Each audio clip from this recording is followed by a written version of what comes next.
Instantly lights up the tires. Every time. Welcome back to Hot Take, everybody. Today, we're in a 2021 Hyundai Kona EV. Some specs. This makes 201 horsepower and 290 pound-feet of torque. 0 to 60 is in the low 6-second range. The Hyundai Kona EV in particular, when this came out a few years ago, was one of the best dollar to range EVs that you could buy. This had a range of 270 miles, and it only cost around $40,000, which at the time was pretty good as far as EVs go. This also has paddle shifters, which is a very cool design. They don't work how you might think, especially not how a gas car works.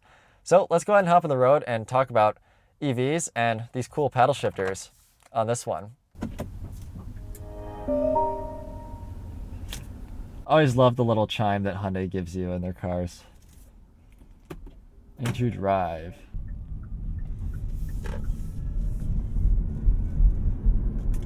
So we are driving the Hyundai Kona EV.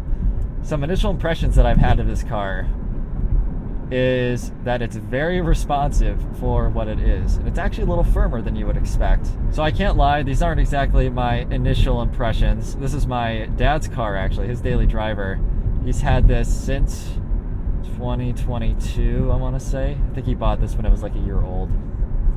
And it's been an awesome car to him. When these came out, they were rated with a range of 272 miles, which was then bumped down to 240 something or 250 because they were having battery issues or something like that. I'm not super educated on the topic, but essentially Hyundai was overcharging the batteries and they were not functioning correctly.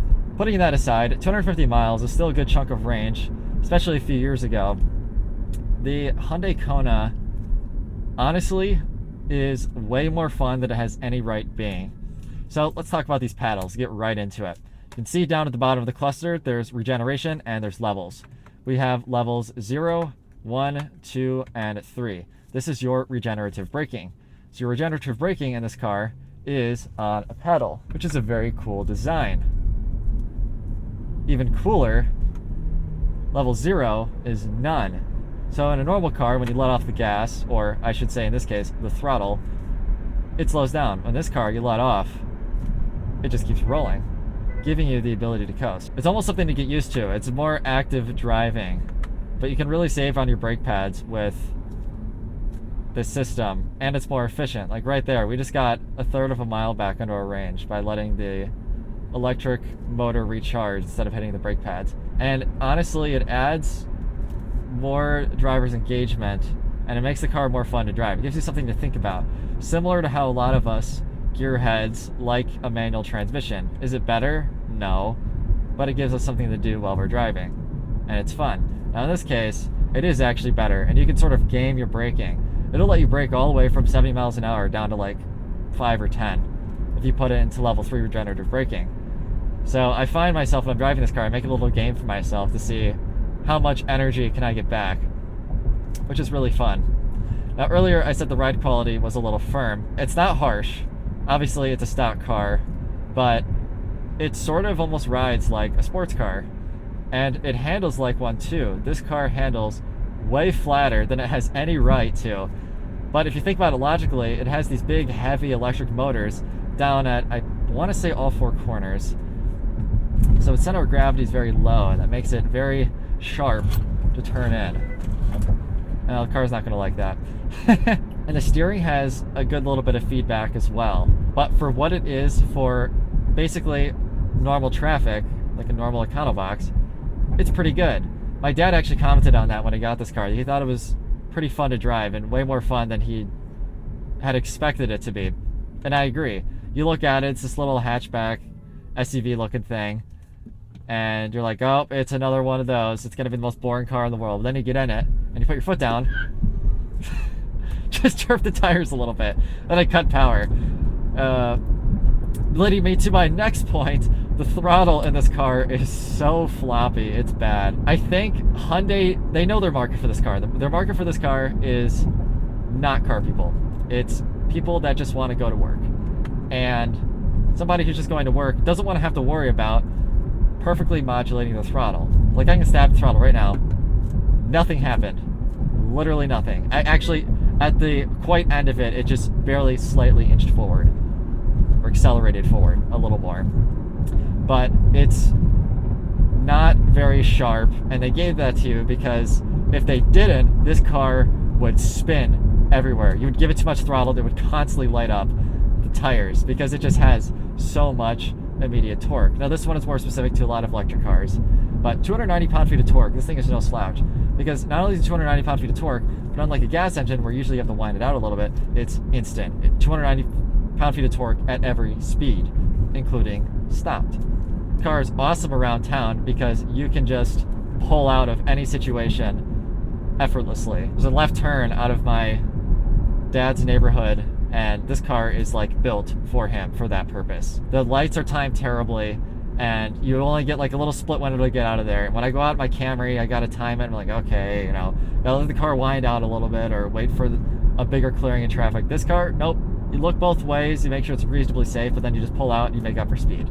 It's amazing in that regard. It's a lot of fun. Going back to driver's controls again, the other pedal, the brake pedal, is also not that good. It doesn't inspire any confidence at all. Like, I actually think the brakes on my 2001 Toyota Camry 4-cylinder, that it probably has old brake fluid in it, feels more confidence inspiring than the brake pedal in this car. This definitely stops better, there's no question, but this inspires less confidence. It's really mushy, like I feel like I don't know what's happening in the first little bit of travel, and then when you get into it, then you're like, ah, there's the brake.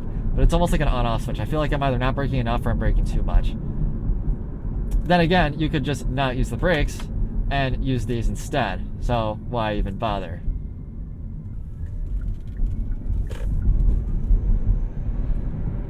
It was like half throttle there. And then we let off, and look at how quickly it sheds speed. When you're level 3 braking, it's just immediate.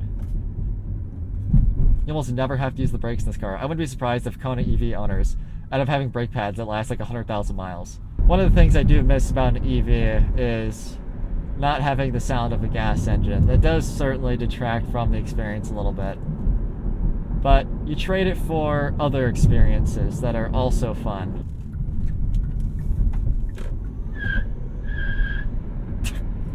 Still spinning with when you're on throttle. This thing lights up tires so quickly. Now you can drive in level 3 braking, although you'll notice that your throttle response is not quite as sharp. Maybe that's not the word I'm looking for. Your throttle feels more delayed, like there's more resistance. I don't know if that's something mechanical going on, or if Hyundai has essentially tuned it so that your throttle pedal is just less touchy, or maybe when you let off, it slows down sooner. In either case, the gas pedal feels different based on which level of regenerative braking you're in. So, talking about this car specifically, I do think this is a pretty good daily driver. It has a lot of cargo space, and honestly, it's just a really well thought out car. Hyundai put a lot of time and effort into thinking this interior out and doing things to it that are just nice for quality of life. My initial impression of this interior when my parents first bought it was that it felt really low end for its price, but that was the case with a lot of EVs. They just are more expensive. A $40,000 gas car is going to be nicer than a $40,000 EV because they're more expensive to physically produce. Like the screen looks very old school, lower tech, as an example. But overall, it's very nice. The interior is nice, the materials I like. It's good enough for what this car is. Some cheap plastic up here, but even this is like soft touch, and you know, it's a nice place to be. I don't mind spending time in this vehicle. It's also nice to give you a little bar down there that sort of tells you what throttle input you're at if you're not sure, which I find myself using from time to time because the throttle is so vague.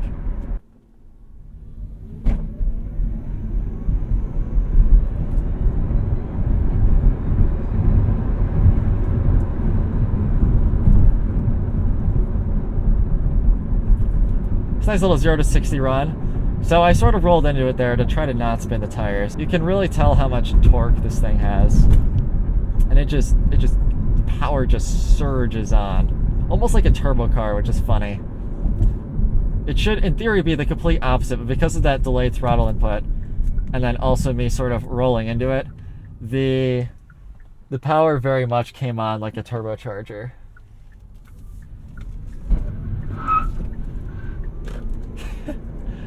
Instantly lights up the tires. Every time. So for what it's worth, for being a non-enthusiast car, I think it's really fun when you put it in sort of a performance setting or drive it how an enthusiast would maybe want to drive a fun daily driver. Honestly, I'd have no problem daily driving this thing.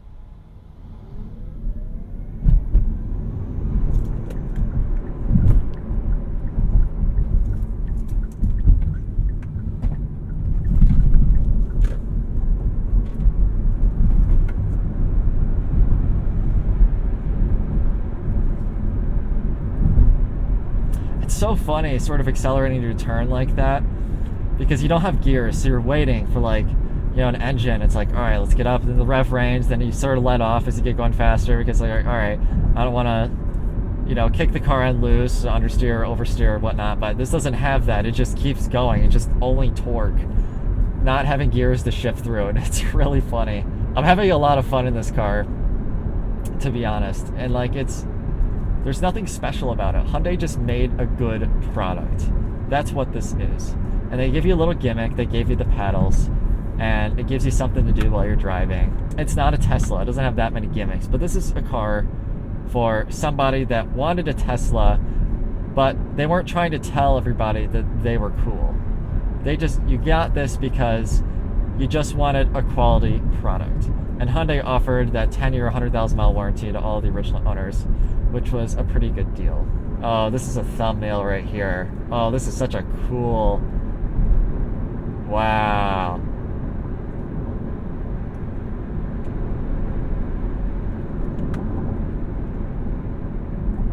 This is a cool shot. At lower speeds, Hyundai gives you like a little fake noise. I don't know if the video is going to pick this up, you guys are going to hear it, but it's almost like a little whirring, like...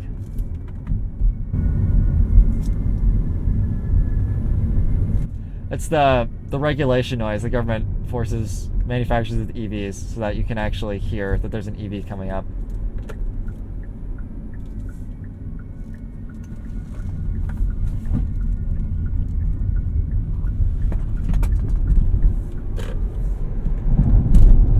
Do one last corner here.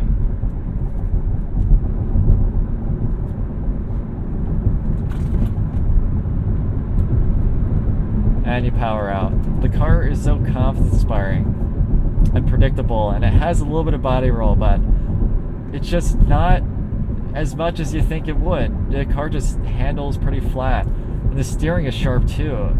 It has a little bit of dead on center, but I mean, look, even small adjustments, like you're going. Look at straight here. It's already turning just from that little amount of input. Usually you get in econo boxes and they have tons of dead zone and it's really soft, but not this thing. It's pretty tight for what it is.